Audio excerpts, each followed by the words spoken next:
रुपये का उतार चढ़ाव, डॉलर का उतार चढ़ाव, डॉलर के मुकाबले आपके रुपये का उतार चढ़ाव। क्या आपको अक्सर कंफ्यूजन होता है कि ये करेंसी फ्लक्चुएशन आखिर काम कैसे करती है? तो सिलेक्शन है आपका कमबख्त पैसा के नए एपिसोड पर। मेरा नाम है अभिनव त्रिवेदी और अपनी टीम के साथ मैं आपका आज स्वागत करता हूं।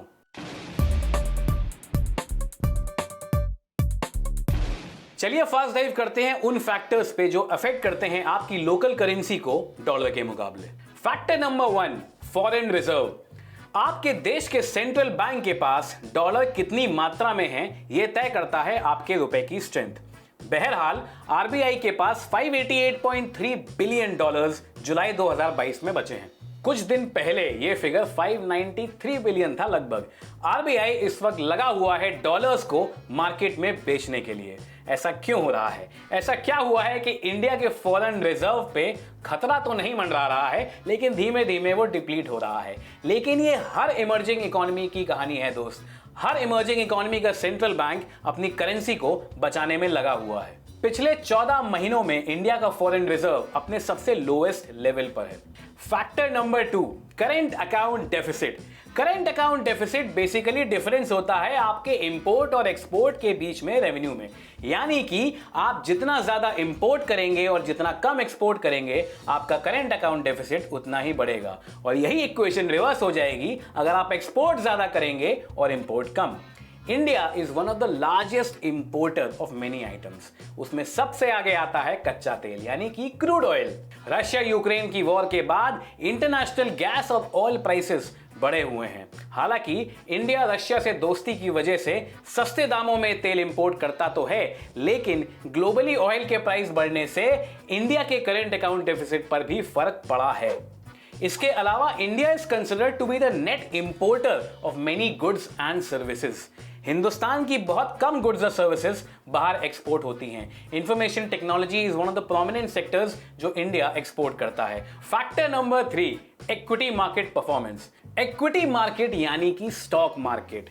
हिंदुस्तान की इकोनॉमी ओपन है जैसे बहुत सारे देशों की है। दुनिया भर के फॉरेन प्रमोशनल इन्वेस्टर्स जिनको हम एफपीआई बुलाते हैं और फॉरेन इंस्टीट्यूशनल इन्वेस्टर्स जिनको हम एफआईआई बुलाते हैं, दुनिया भर के मार्केट्स में अपना पैसा लगाते हैं। हिंदुस्तान उनमें से एक है। इस वक्त यूएस में इन्फ्लेशन बहुत हाई है, तो वहां के सेंट्रल बैंक ने अपने रेट ऑफ इंटरेस्ट बढ़ा दिए हैं, जो कि 28 साल में सबसे ज्यादा हाइक है। इसकी वजह से दुनिया भर के एफपीआईज और एफआईआईज ने अपना पैसा इमर्जिंग इकोनॉमीज जैसे कि हिंदुस्तान वहां से निकालना शुरू कर दिया है और डालना शुरू कर दिया है कहां? सेफ हेवंस, जो कि डॉलर मार्केट है, जो कि अमेरिका है।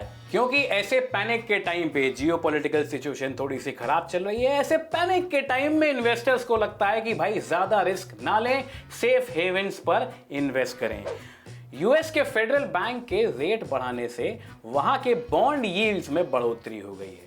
बॉन्ड यील्ड क्या होता है? जब आप किसी देश को उधार देते हैं तो वो आपको रिटर्न में बॉन्ड देता है। बॉन्ड एक तरीके का सर्टिफिकेट होता है। उस बॉन्ड पे आप यील्ड कमाते हैं यानी कि रिटर्न कमाते हैं। वो रिटर्न आप 5 साल में कमा सकते हैं, 10 साल में कमा सकते हैं, 1 महीने बाद भी कमा सकते हैं।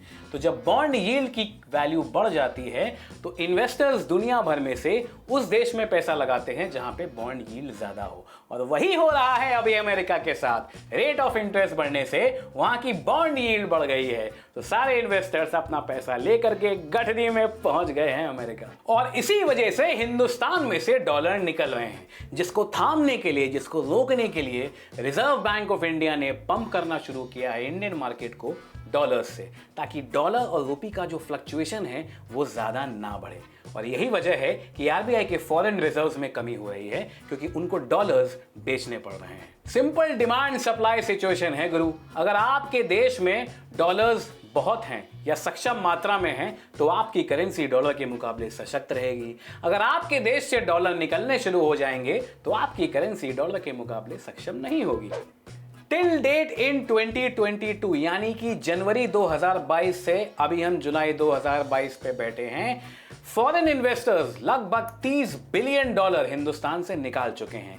जुलाई अलोन में लगभग ये फिगर $550 मिलियन के बराबर है। अब इससे आपके जीवन पर क्या प्रभाव पड़ेगा? सीधी सीधी बात है गुरु, अगर आपका रुपया डॉलर के मुकाबले ज्यादा फ्लक्चुएट करता है तो सारे इंपोर्टेड आइटम जो आप बाहर से मंगाते हैं, अपने फूफा से कह के वो आईफोन, अपनी बुआ से कह करके वो नई कार, सब महंगे हो जाएंगे, क्योंकि आपके रुपये की वैल्यू डॉलर के मुकाबले बढ़ चुकी है। इसके अलावा कोई भी फिरंगी आइटम वाला सामान, फिर चाहे वो गाड़ियों में सेमीकंडक्टर हो या मोबाइल पे कैमरे की HD स्क्रीन, अगर कोई भी आइटम बाहर से इंपोर्ट होता है तो उसके दाम सीधे सीधे बढ़ते हैं जब जब रुपये की वैल्यू डॉलर के मुकाबले बहुत बढ़ जाती है तब। और जब रुपए की वैल्यू घटने लग जाती है तो यही सब चीज़ें सस्ती हो जाती हैं। इसके अलावा अगर आप फॉरेन ट्रैवल करना चाहते हैं या आप अपने बच्चों को बाहर पढ़ने भेजना चाहते हैं तो ये सारी चीज़ें एक्सपेंसिव हो जाएंगी। जब तक रुपये की वैल्यू डॉलर के मुकाबले बढ़ती रहेगी तब तक ये सारे आइटम, बॉटम लाइन ये है, सारे आइटम जो कि फिरंगी पानी पे, फिरंगी हवा पे डिपेंडेंट हैं, वो महंगे हो जाएंगे। कम वक्त पैसा के अगले एपिसोड पर हम एक इकोनॉमी के नए आयाम पर बात करेंगे और जोड़ेंगे उसको आपकी निजी जीवन से। अगर आपको ये एपिसोड पसंद आया हो तो प्लीज़ हमारे चैनल को लाइक करें, सब्सक्राइब करें और प्लीज़ ज्ञान अपने तक सीमित ना रखें। ज्ञान बांटने से बढ़ता है, दुनिया सशक्त होती है, खुशहाल होती है। ये एपिसोड उन लोगों तक पहुंचाएं जो रुपये के फ्लक्चुएशन को समझना चाहते हैं और अपने ज्ञान में बढ़ोतरी करना चाहते हैं। अगले हफ्ते हम अपनी टीम के साथ आपसे फिर मिलेंगे।